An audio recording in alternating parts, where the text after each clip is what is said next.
Peach players in the world, going up against DFW unranked Tibs. Yes. Who has been on a tear with his Pac-Man, actually, very recently at these weeklies coming up to this event.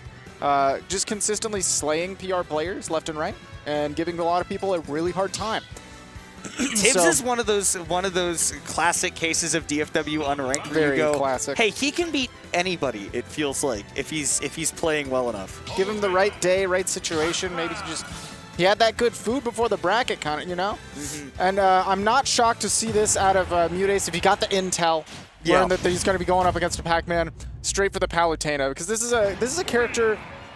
I feel like every time I see Pac-Man on somebody's matchup chart, it's either even or losing, which is crazy. I feel like Pac-Man is a really underrated character, or underrepresented character. Really solid tools, and one that I think does really well against Peach. So we're seeing Palutena to come out as the BS stopper, basically, is what this character is designed for. Palutena is just so good at adapting to any game plan that your opponent wants to bring, and then saying, all right, I can change my style if that's not going to work, and I can play it this way instead. And that's one of the reasons why everybody used to say, like, after Palu got nerfed, they're like, are you happy? Now look at all the zoners that are winning everything. Right. And she has so many tools to deal with characters that love to play with projectiles and out of range. Yep.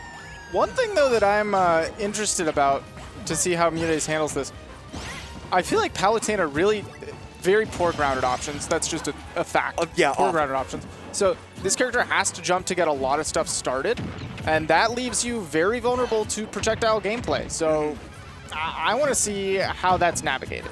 We're going to see a lot of use out of that shield, whether it's through the back air or through the dash attack. Yep. Palutena has trample hitboxes on both of those, so that means that she needs to worry a little bit less about those projectiles. So if she turns her back to you, you can figure, shield might be coming. Has the Galaxia in hand. Not going to get a cool combo, doesn't get a double hit, but good damage. It's a slow-paced game to start. We got the bell going. Oh, he ejected. That's a great option select right there from Tibs to recognize. Oh, he knew that was coming. Back to neutral. Yeah, he is super dead. Yeah, great. Just run, instant turnaround. Caught the timing of the neutral getup. It's really difficult to actually just get that. Yeah. Run up, grab right behind the neutral getup. Oh, that'll be a stock though. Evens it up. That's a little bit committal there from MuteAce. I wonder if that's just not knowing that the bell is going to come out so quickly, or not knowing that the spot dodge is not safe when that bell is out, because Tibs can wait to react. But yeah, you better be scary. Pivot grab, trying to catch MuteAce, maybe going for a grab of their own, sticking out the arms, or just going for a dash.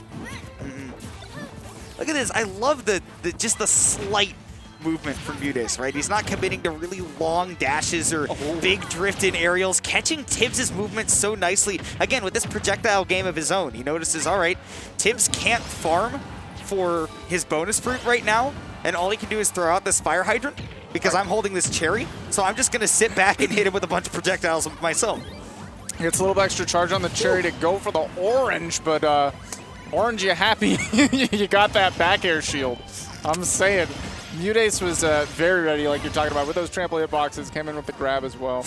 Oh, he was so ready for the fact that Tibs was going to toss down that fire hydrant. He wanted to punish with an up air, but he noticed that Tibs was likely too far over to the side. He wanted to get the big combo with the Galaxian of his own. Oh my gosh. Why was he so ready? MuteAce has some amount of reads prepared for right now. Okay, smart from Tibs, trying to cover the early teleport, missed the ledge. Oh, yeah, that'll do it for sure. Dash tech punishes you for sitting there trying to grab that bell. Tibs is, what do I do? Tibs is like, he was like, I was playing optimally, and yet, that's one of the things that constantly amazes me about players of MuteAce's caliber, is not only how clean their gameplay is, right, how in control of their characters they are, but when they go up against somebody who's merely really good instead of, outstanding, you get the sense where you're like, how did he even know that that's what was going to happen? That situation hasn't even come up in this game, and yet he knows that it's going to be fire hydrant into jump away and he wants to up air him, right? Yeah. Or he knows that it's going to be toss this bell into jump over the ledge and grab it. We haven't even seen it happen yet, and he already has a read on it. Yeah, I mean, the first and Oh my! That almost killed? And Are he you was kidding me? Chasing for the upper afterwards. Now MuteAce has the download. The first stock of that last game ran really even, took 2 whole minutes to go through, right? And after that, MuteAce was able to pick it up. You can't do that. Pac-Man has 3 bounces. Yeah, if he had done the 3rd bounce, it would have been rather stylish. Right. However, Tibs would have had the distance. He's going for speed, yeah. Covers the neutral get up with the lingering meaty hitbox of the up smash.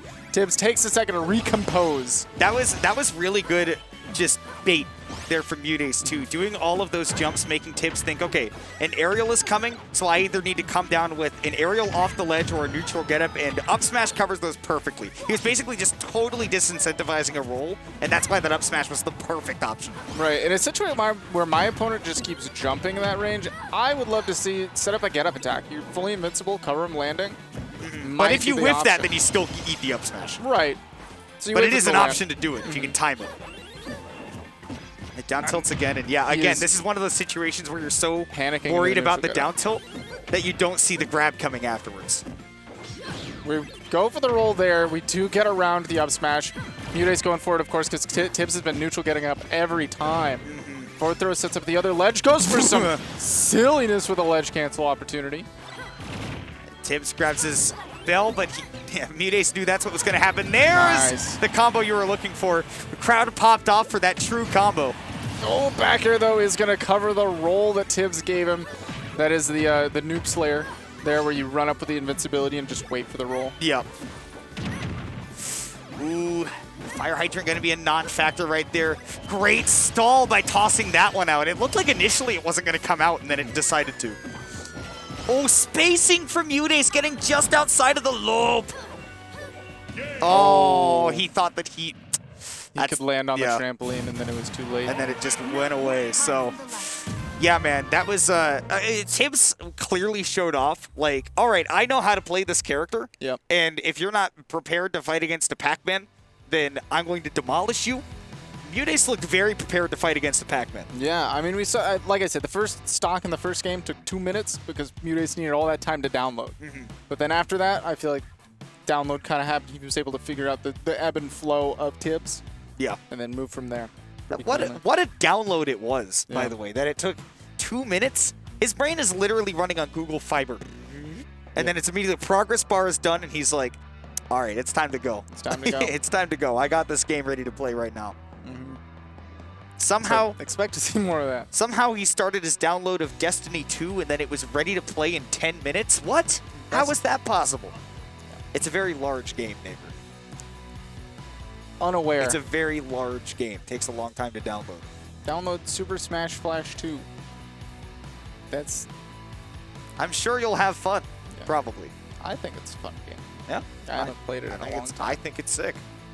I have not had the time. I've been playing Digimon the trading card game. I'm aware. It's a good game. Also Guilty.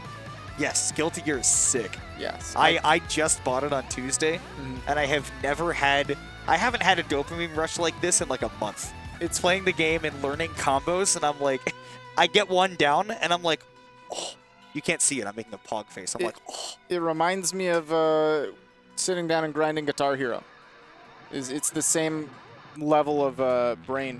I feel like that's why there's a lot of actual overlap between fighting game players and rhythm game players. Yeah. Is a lot of fighting game like combos and stuff is just rhythm gaming, but there's like a mini game that gets you into the rhythm game. Yeah, yeah. Which is the entirety of the